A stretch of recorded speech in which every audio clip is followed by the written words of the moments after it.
well, testing is, the purpose of it is to find gremlins, correct them, and move forward. And you guys took all the suspension off of one bike and put it on another bike so that you could, if there were problems, it would isolate and remove suspension from the equation?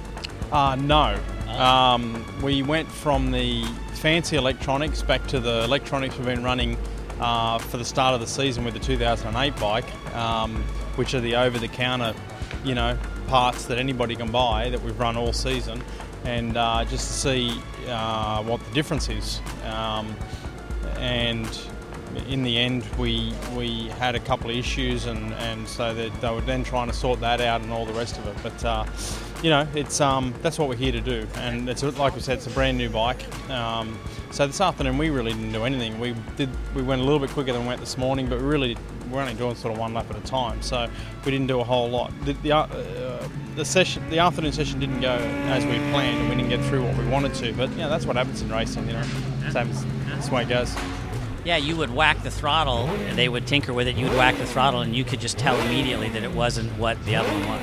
Yeah, I mean, it just we just had some issues there, and to be honest with you, that's what they're doing. They're working on it, and they're looking for what the problem is. And these fancy electronics and all these things, unlike $200 software that you buy at Office Max, it doesn't tell you what the problem is. That's why you need to have a good crew to find what the problem is. So a little thing doesn't come up on the screen saying that something, that your touchpad stopped working or whatever, So in the end, they'll find it in the next pretty soon, and they've got some work to do tonight. We've figured out a couple of things, and we figured out that we need a couple more things from a suspension standpoint with springs and different things like that. So we're certainly moving along. That's why God gave us testing. Yeah, that's exactly right. And it's a funny test, this one, and it always has been. We come to this test every year, and the test times are quite close. I remember even, the last 3 or 4 years, Ben and I have been winning most of the stuff, obviously, throughout the championship stuff. And we get to this test, and we're rarely that far in front, or if anything, sometimes we're a little bit behind. And then when we get back for the race for some reason, it's like everybody goes to sleep.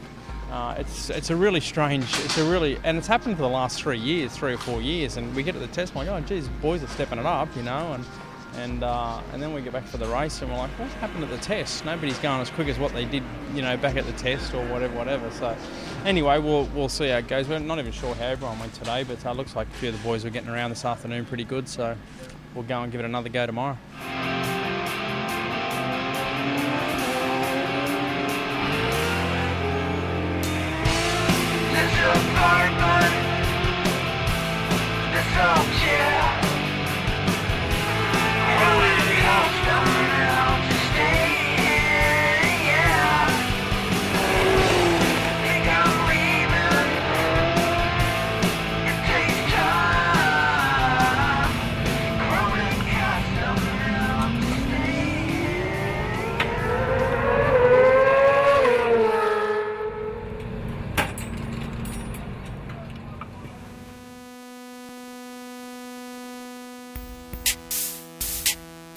Peter, testing is over.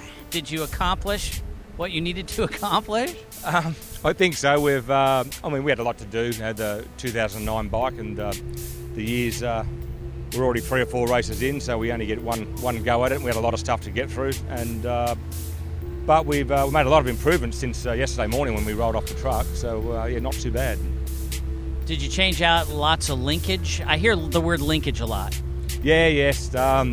We went through a bunch of links that we've been working on for the 09 bike, and the shock settings to go with it, fork settings, obviously gearing's different. The whole motorcycle is so different to what we've run before, so we don't know much about it, and apart from what we've learned in the last 2 days. If you go to change a piece of linkage, what is it that you're trying to accomplish? Is it, obviously more grip, less grip, or? In our case, we're trying to get the bike to settle down, to feel more planted on the track, not move around as much. We're looking for grip, for traction. It's we want the best of both worlds. You want it to be comfortable, and you want it to have grip, and so that's what we're looking for, stability.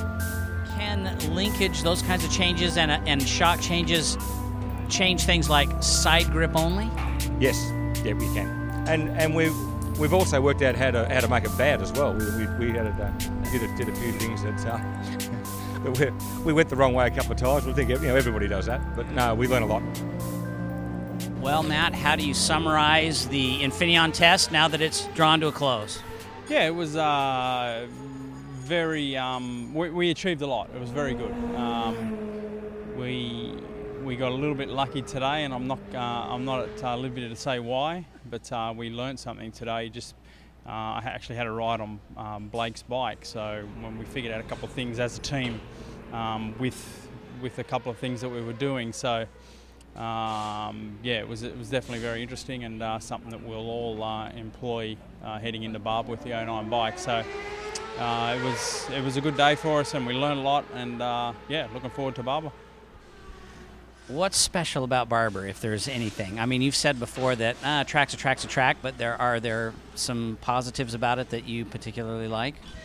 Oh, honestly, mate, no. I'm just checking again. Yeah. No, I mean, as I say, a track's a track, and it's true.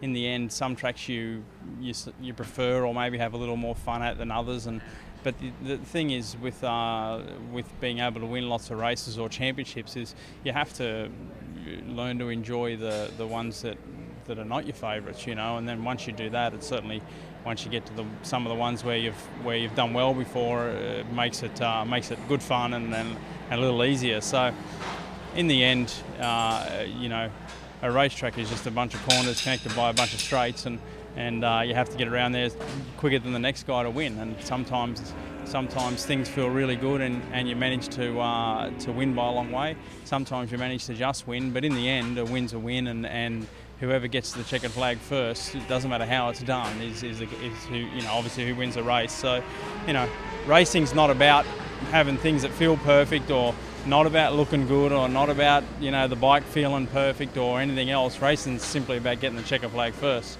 How you do that, there's many different ways. And I've had my days of doing it in many different ways. Well, at this track, at Atlanta, I noticed with Steve Rapp's help that how late you were braking in turn one.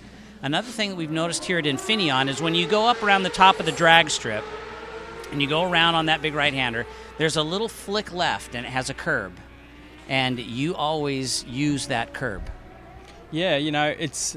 I have a simple philosophy, and that is that the shorter you make the racetrack, the better, and that goes for the way I enter the corners. It goes for the way I've ridden superbikes for what will be my 17th year of this year. So I don't believe in going out there if you don't have to, and just so happens that curb's in the way of the straightest line to the next corner. So yeah, we go over it, and fortunately the GSXR 1000 soaks up a lot of that stuff really well. And this racetrack is a lot about compromise. There's so many different things at Infineon: over hills, G-outs, long sweeping turns, tight flicks. You never get your bike to feel good in all of those places, and anyone that does, then I need to speak to them because I need to learn something. But there's so many different things here that it's all a compromise, and obviously over the past number of years we've managed to compromise pretty well, and Suzuki's managed to compromise pretty well here. We've won a lot of races, so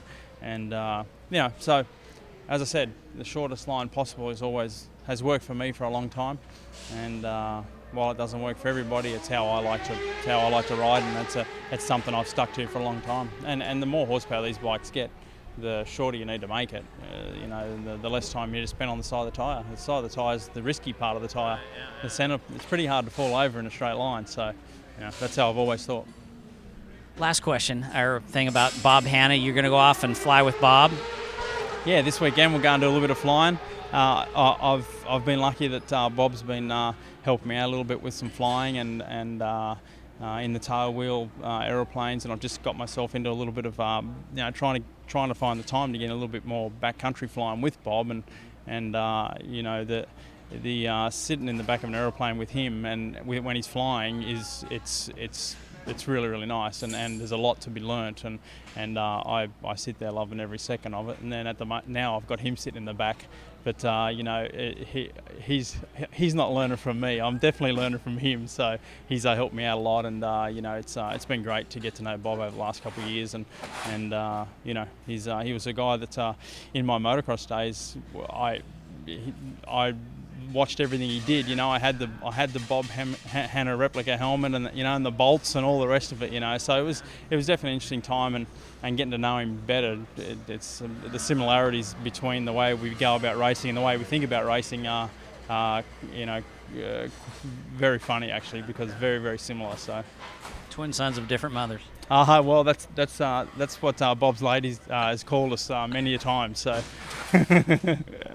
Well, have some fun, get some relaxation. We'll see you at Barber. Cheers. Thanks, guys.